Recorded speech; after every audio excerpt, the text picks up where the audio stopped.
Hi viewers, welcome to our channel. ప్రస్తుతం మనతో పాటు సీనియర్ జర్నలిస్ట్ దాము బాలా సార్ ఉన్నారు. వారితో మాట్లాడదాం. నమస్కారం సార్. నమస్తే. సార్, అమెరికా స్థావరం పైన ఇరాన్ తీవ్రవాదులు దాడి చేయడం చూసాం.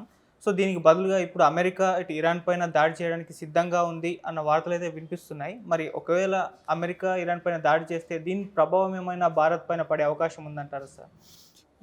యాక్చువల్గా మొన్న ఏం జరిగిందంటే అమెరికా లాజిస్టిక్స్ పోస్ట్ అంటారు. అంటే జోర్డాన్లో ఉంటుంది. Jordan Syria, north Jordan Syria బార్డర్లో ఒక లాజిస్టిక్ పోస్ట్ అమెరికా వాళ్ళది ఉంటుంది. అందులో 250 మంది అమెరికన్ సైనికులు, ఆర్మీ కావచ్చు, ఎయిర్ ఫోర్స్కి సంబంధించిన సైనికులు కావచ్చు ఉంటారు. మొన్న అర్లీ మార్నింగ్ అందరూ నిద్రపోతున్నప్పుడు ఒక డ్రోన్ అటాక్ దాని మీద జరిగింది. ఆ డ్రోన్ అటాక్లో ముగ్గురు అమెరికన్ సైనికులు, ముగ్గురు కూడా అమెరికన్ బ్లాక్స్, నల్లవాళ్ళు, ముగ్గురు అమెరికన్ సైనికులు చనిపోయారు. 34 మందికి గాయాలైనాయని అమెరికా ప్రకటించింది. ఈ మధ్యకాలంలో ఇలాగా అమెరికా పోస్ట్ మీద దాడి జరగడం ఇదే మొదటిసారి ఈ మధ్యకాలంలో. అంటే దాదాపు 200 పైన దాడులు జరిగాయి, కానీ ఇలాగా చనిపోవడం, అమెరికన్ సైనికులు చనిపోవడం ఈ మధ్యకాలంలో మొదటిసారి అని చెప్తున్నారు. దీంతో అమెరికా సీరియస్గా రియాక్ట్ అయింది. అమెరికా ప్రెసిడెంట్ జో బైడెన్ కానీ సీరియస్గా రియాక్ట్ అయ్యారు. ఈ దాడికి ఎవరు కారణం అనేది చర్చ నడుస్తుంది. అయితే ఇప్పటివరకు ఏంటంటే ఇస్లామిక్ రెసిస్టెన్స్ అనే ఒక గ్రూపు మేమే చేశామని చెప్తుంది. అయితే ఇంకా అమెరికా దాన్ని నిర్ధారించలేదు. ఇంకా దీని మీద పరిశోధన జరుగుతూ ఉంది. అయితే ఇప్పుడు అమెరికాలో ఉండే రిపబ్లిక్ సెనేట్ మెంబర్స్ కూడా తీవ్రంగా దీన్ని ఖండించారు. జో బైడెన్ గవర్నమెంట్ మీద తీవ్రంగా ప్రెజర్ తీసుకొస్తున్నారు. మన సైనికుల్ని చంపినప్పుడు మనం రిటాలియేషన్ చేయకపోతే మనం బలహీనం అనుకుంటారు. ఇలాంటివి అనేక పునరావృతం అవుతాయి. ఖచ్చితంగా రిటాలియేషన్ చేయాలి. దీనికి మద్దతు ఈ ఇస్లామిక్ తీవ్రవాదులు ఎవరైతే దీని మీద అటాక్ చేశారో ఈ తీవ్రవాదులు ఇరాన్లోనే ఉన్నారు. ఇరాన్ ప్రభుత్వం దీనికి మద్దతు కల్పిస్తూ ఉంది అనేది వాళ్ళు చెప్పారు. బట్ ఇరాన్ ఏమో ఖండించింది. వాళ్ళు ఎవరో మాకు సంబంధం లేదు, వాళ్ళు మా పర్మిషన్ తీసుకొని ఏమి చేయలేదు అనేది చెప్తుంది. ఇందులో ప్రధానంగా 2 కోణాలు ఉన్నాయి. ఒకటి, అమెరికా లాజిస్టిక్స్ పోస్ట్ అంటేనే వాళ్ళు హై టెక్నాలజీ పెట్టుకొని కూర్చుంటారు. మన సినిమాల్లో కూడా చూపిస్తుంటారు.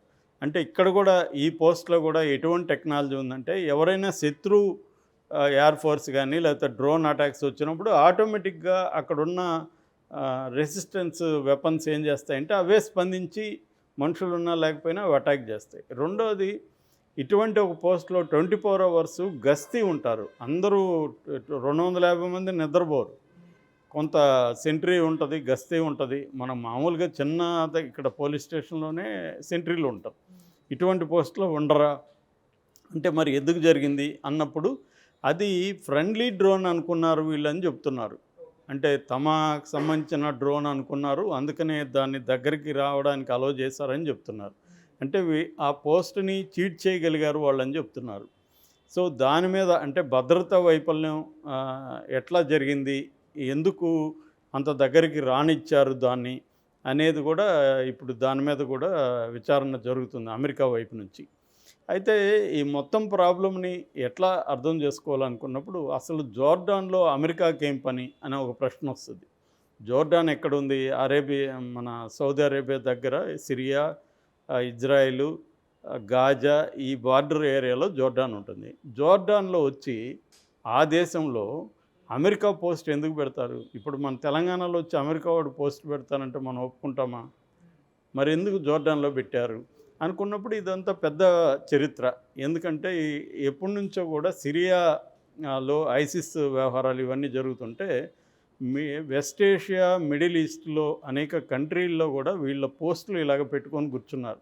మనకు కానీ ఎవరికైనా సినిమా చూస్తుంటే ఒసామా బిన్ లాడెన్ పట్టుకున్నప్పుడు కూడా పట్టుకున్న తర్వాత ఇలాంటి ఒక పోస్ట్ దగ్గరికి వాళ్ళు తీసుకెళ్లారు. అంటే వీళ్ళు ఏం చేస్తున్నారంటే అమెరికా సహాయం పేరుతో లేకపోతే వాళ్ళ తీవ్రవాదులను అణచివేస్తున్నాం, ఉగ్రవాదులను అణచివేస్తున్నాం అన్న పేరుతో వివిధ దేశాల్లో వెళ్ళి టెస్ట్ వేస్తున్నారు. వివిధ దేశాల్లో వీళ్ళ సైన్యం వెళ్ళి అక్కడ టెస్ట్ వేయడం, అక్కడ ఇట్లాంటి పోస్టులు పెట్టడం, అక్కడ స్ట్రాటజిక్గా ఆయా ప్రాంతాలని కంట్రోల్ చేయడం అనేది అమెరికా చేస్తుంది. సో ఇప్పుడు ఈ దీంట్లో భాగంగా సిరియా ప్రభుత్వం కూడా ఈ అవుట్ పోస్ట్ని వ్యతిరేకించింది.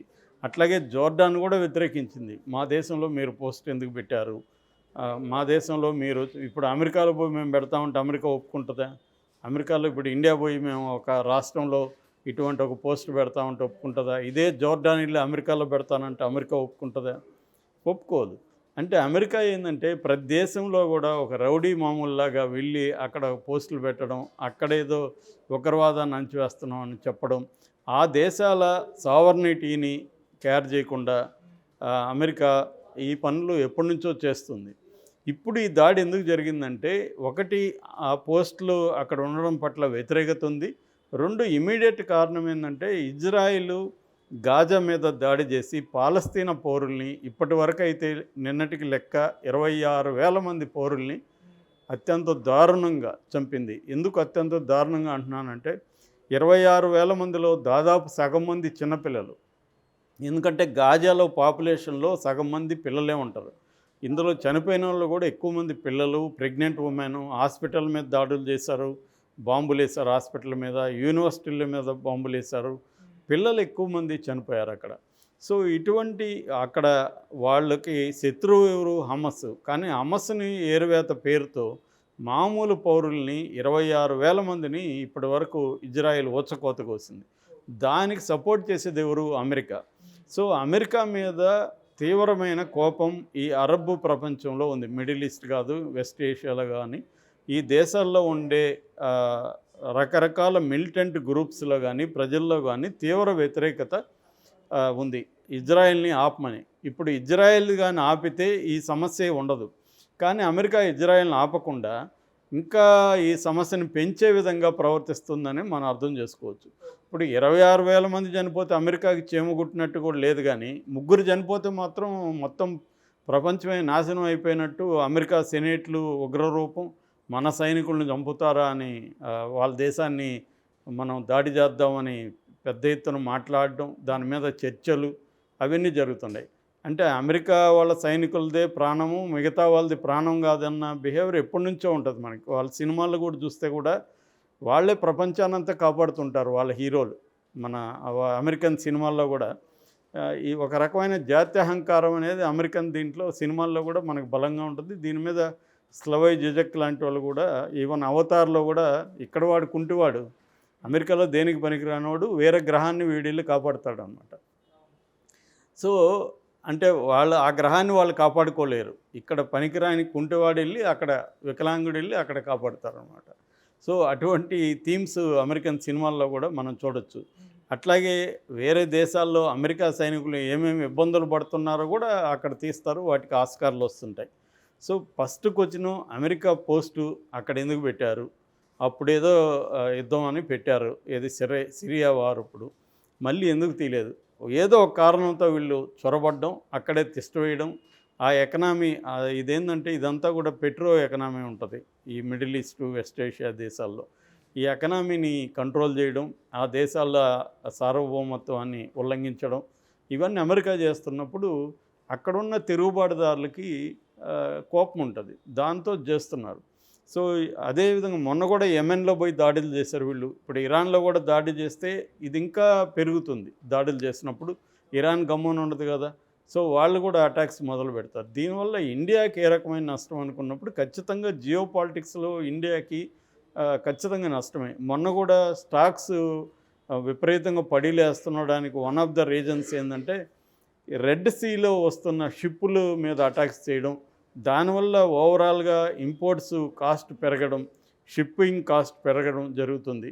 మొత్తం సీ కోస్ట్లో అంతా కూడా సీలల్లో ఈ రెడ్ సీ కావచ్చు, మిగతా ఇండియన్ ఓషన్ కావచ్చు, వీటన్నిటిలో కూడా షిప్పుల మీద దాడి చేయడం వల్ల ఇండియాకి కూడా మన నేవీకి ఎక్కువ ఖర్చు పెరిగింది. మన వాళ్ళు ఇప్పుడు డిప్లాయ్ చేస్తున్నారు, వార్ షిప్పులంతా కూడా ఈ సముద్రంలో డిప్లాయ్ చేయాల్సిన పరిస్థితి ఏర్పడింది.